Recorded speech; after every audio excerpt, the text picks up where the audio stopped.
आप देख रहे हैं अनहोनी। तो चलिए बढ़ते हैं आज की इस कहानी की ओर। मेरा दोस्त विजय और मैं हम दोनों बहुत दिनों से कहीं घूमने जाने का प्लान कर रहे थे, मगर हमें समझ नहीं आ रहा था कि जाए कहाँ। 2-4 दिनों तक सोच विचार करने के बाद मैंने तय किया क्यों ना किसी हिल स्टेशन पर चला जाए। और हमारे घर से जो सबसे नज़दीक हिल स्टेशन था वो था दार्जिलिंग। ना तो मैं कभी दार्जिलिंग गया था और ना ही विजय, जिस वजह से हमने वहीं जाने का फैसला किया। दार्जिलिंग जाने के लिए सबसे पहले हमें कोलकाता से जलपाईगुड़ी जाना था और जलपाईगुड़ी से दार्जिलिंग। तो प्लान के मुताबिक हम दोनों ने ठीक वैसा ही किया। सबसे पहले हम लोग जलपाईगुड़ी पहुंचे और वहां से ट्रेन पकड़कर सीधे दार्जिलिंग। हम दोनों जब दार्जिलिंग स्टेशन पर उतरे तो तब तक अंधेरा हो चुका था। ठंड का मौसम था, चारों तरफ कोहरा ही कोहरा फैला हुआ था। स्टेशन ज्यादा बड़ा नहीं था और शायद हम दोनों के अलावा उस ट्रेन से भी स्टेशन पर कोई नहीं उतरा था। चारों तरफ खामोशी का धुआं सा फैला हुआ था। खैर, हमने अपना सामान उठाया और स्टेशन पर लगी बेंच पर बैठ गए। घड़ी बता रही थी रात के 7:45 बज चुके हैं, मगर सुनसान माहौल कुछ और ही बयां कर रहा था। तभी विजय ने मुझसे कहा, भाई यहाँ तो आसपास कोई है ही नहीं। इस पर मैंने कहा, हाँ यार, यहाँ तो कोई नजर ही नहीं आ रहा, पता नहीं ऐसा क्यों है। इतना कहकर मैंने फिर से एक दफा पूरे स्टेशन का जायजा लिया, मगर सच में वहां कोई नहीं था। इतने में ही विजय बोला, चल बाहर निकल कर देखते हैं, कोई होटल वोटल मिले तो अच्छा है। विजय की बात सुनकर हम दोनों ने अपना सामान उठाया और स्टेशन से बाहर निकलने लगे।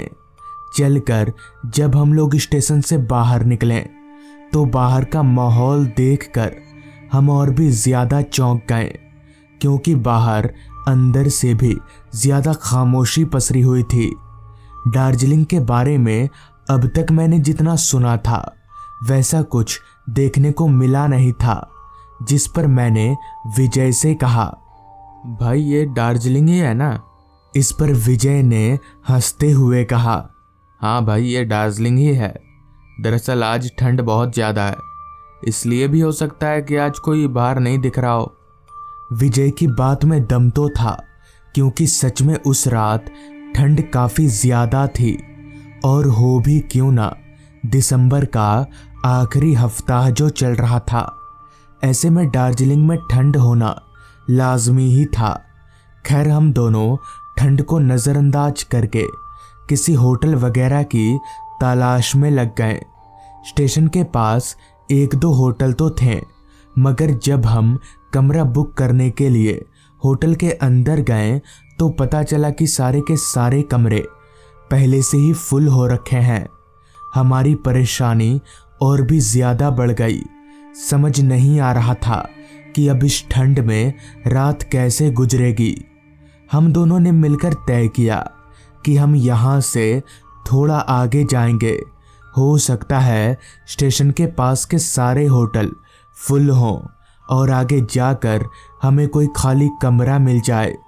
यही सोचकर हम दोनों रास्ते पर आगे बढ़ने लगे, मगर स्टेशन रोड से थोड़ा आगे जाते ही बड़े लंबे पहाड़ों के अलावा और कुछ भी नज़र नहीं आ रहा था। पर फिर भी हमने चलना नहीं छोड़ा, हम आगे बढ़ते रहें। अभी हम रास्ते पर आगे बढ़ ही रहे थे कि तभी रास्ते के एक किनारे पर हमें एक काली रंग की टैक्सी खड़ी नजर आई। उस टैक्सी को देखते ही विजय ने मुझसे कहा, भाई ये टैक्सी वाले से पूछते हैं आसपास कोई होटल है या नहीं। अगर आसपास नहीं हुआ तो इसी को बोलेंगे हमें होटल तक छोड़ दे। विजय की ये बात मुझे ठीक लगी, लिहाजा हम दोनों चलकर उस टैक्सी के करीब गए तो पाया कि टैक्सी के भीतर एक आदमी बैठा हुआ है। वो आदमी बस यूं ही चुपचाप टैक्सी में बैठा हुआ था। उसके शरीर में कोई हरकत नहीं हो रही थी। तभी मैंने उस टैक्सी वाले से कहा, भैया यहाँ आसपास कोई होटल है क्या? आवाज सुनकर वो टैक्सी वाला बिना मेरी ओर पलटे ही बोला, नहीं, आसपास कोई होटल नहीं है, जो है सब भरे पड़े हैं। उस टैक्सी वाले की बात सुनकर मेरे बगल में खड़े विजय ने उससे कहा, पर कोई तो होटल खाली होगा, आप जरा हमें वहां तक पहुंचा देंगे? दूर भी होगा तो चलेगा। विजय की बात सुनकर टैक्सी वाला कुछ सोचने लगा और थोड़ी देर कुछ सोचने के बाद उसने कहा, आइए गाड़ी में बैठिए। इतना कहकर उसने गाड़ी के दरवाजों को अनलॉक कर दिया, जिसके बाद विजय उसके बगल वाली सीट पर और मैं गाड़ी के पीछे वाली सीट पर जाकर बैठ गया। हमारे बैठते ही टैक्सी ड्राइवर ने गाड़ी को आगे बढ़ा लिया और हम निकल पड़े किसी होटल की तलाश में। रात हर पल गहराती जा रही थी। जहां थोड़ी देर पहले तक घड़ी में 7:45 बज रहे थे, वहीं अब वक्त हो रहा था रात के 8:45 बजे का। रास्ते पर हमारी टैक्सी के अलावा दूसरी कोई गाड़ी नजर नहीं आ रही थी। ऊपर से हमारी टैक्सी फिलहाल जिस रास्ते पर चल रही थी, उस रास्ते को देखकर ऐसा तो कतई नहीं लग रहा था कि इस रास्ते पर कोई होटल मिल भी पाएगा। पर हम में से किसी ने भी कुछ नहीं कहा। हम लोग चुपचाप अपनी सीट पर बैठे रहे। कुछ देर तक हमारी टैक्सी ऐसे ही चलती रही, जिसके बाद टैक्सी एक बड़ी सी इमारत के पास रुकी। टैक्सी रुकते हुए उस आदमी ने कहा, आइए साहब उतरिए, ये रहा वो होटल। राहत की सांस लेते हुए मैं और विजय हम दोनों टैक्सी से नीचे उतरे और उस टैक्सी ड्राइवर के साथ चलते हुए उस होटल की तरफ जाने लगे। हालांकि उस वक्त वहां अंधेरा काफी घना था, पर चांद की धुंधली रोशनी में मैं उस होटल को थोड़ा बहुत देख पा रहा था। वो होटल बिल्कुल काला पड़ा हुआ था, जैसे यहाँ कभी आग लगी हो। खैर मैंने कुछ कहा नहीं। एक तो बड़ी मुश्किल से ये होटल मिला है, अगर इससे भी कमरा नहीं मिला तो लेने के देने पड़ जाएंगे। खैर हम तीनों होटल के दरवाजे पर गए। होटल का दरवाज़ा बंद था। तभी टैक्सी ड्राइवर ने होटल के दरवाजे को जोर से धक्का दिया और दरवाज़ा एकदम से खुल गया। हम तीनों चलकर होटल के अंदर दाखिल हुए। होटल के अंदर का भी नज़ारा बाहर के तरह ही था। सब कुछ जैसे जलकर काला पड़ गया हो। अभी मैं और विजय उस होटल को चारों तरफ से देख ही रहे थे कि तभी उस टैक्सी वाले ने कहा, साहब इस होटल के सारे कमरे खाली पड़े हैं, आप जहाँ चाहो वहाँ रह सकते हो। ये होटल मेरा ही है और सबसे बड़ी बात, इस होटल में रहने के लिए आपको कोई किराया नहीं देना होगा। आप लोग मुफ्त में यहाँ रह सकते हैं। हालांकि अगर उस होटल का किराया होता तो भी हम लोगों के लिए कोई बड़ी बात नहीं थी, और अब जब उस होटल का किराया नहीं है तब तो हम लोग रहेंगे ही रहेंगे। लिहाजा हम दोनों पास ही के एक कमरे में चले गए और अपना सामान कमरे के एक कोने में रखकर पलंग पर पसर गए। मैं काफ़ी थका हुआ था, जिस वजह से धीरे धीरे अब मेरी आंख लगने लगी थी कि तभी मेरे दोस्त विजय ने मुझसे कहा, भाई तुझे कुछ अजीब नहीं लग रहा? इस पर मैंने कहा, अजीब? क्या अजीब लगेगा? इस पर विजय बोला, ये होटल ये थोड़ा अजीब नहीं है?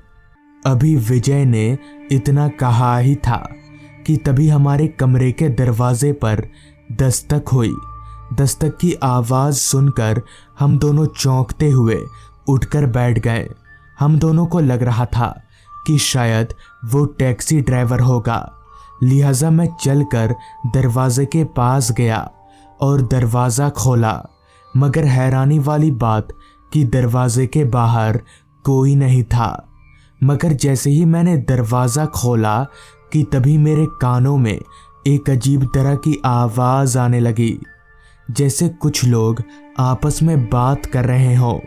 मैंने ये बात विजय को बताई तो उसे भी वो आवाज़ें आ रही थी, जिसके बाद हम दोनों कमरे से बाहर निकले और उस आवाज़ का पीछा करने लगे। उस आवाज़ का पीछा करते करते हम लोग एक कमरे के पास पहुँचे और जब उस कमरे के की होल से मैंने अंदर झांका तो मेरी रूह कांप गई, क्योंकि उस कमरे के अंदर कुछ ऐसे लोग मौजूद थे जिनमें से किसी का पेट कटा हुआ था तो किसी के पैर नहीं थे और किसी की तो आंतें बाहर निकली हुई थी। उन सभी के चेहरे काफ़ी ज़्यादा भयानक थे। विजय भी ये सब देखकर काफ़ी ज़्यादा डर चुका था। हम लोगों को ये समझ आ चुका था कि ज़रूर दाल में कुछ काला है, लिहाजा हम लोगों ने उसी वक्त वहाँ से दौड़ लगा दी। भागकर हम लोग वहीं रुके जहाँ हमें 3-4 लोग नजर आए। हमने उन लोगों को पूरी बात बताई, जिस पर उन्होंने जो बताया वो होश उड़ा देने वाला था।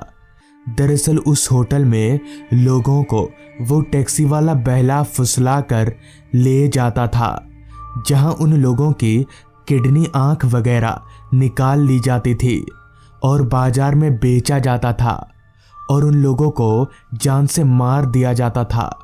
पर जब लोगों को इस बात का पता चला तो उन्होंने उस टैक्सी वाले को तो मारा ही मारा और साथ ही साथ उस होटल को भी आग लगा दिया।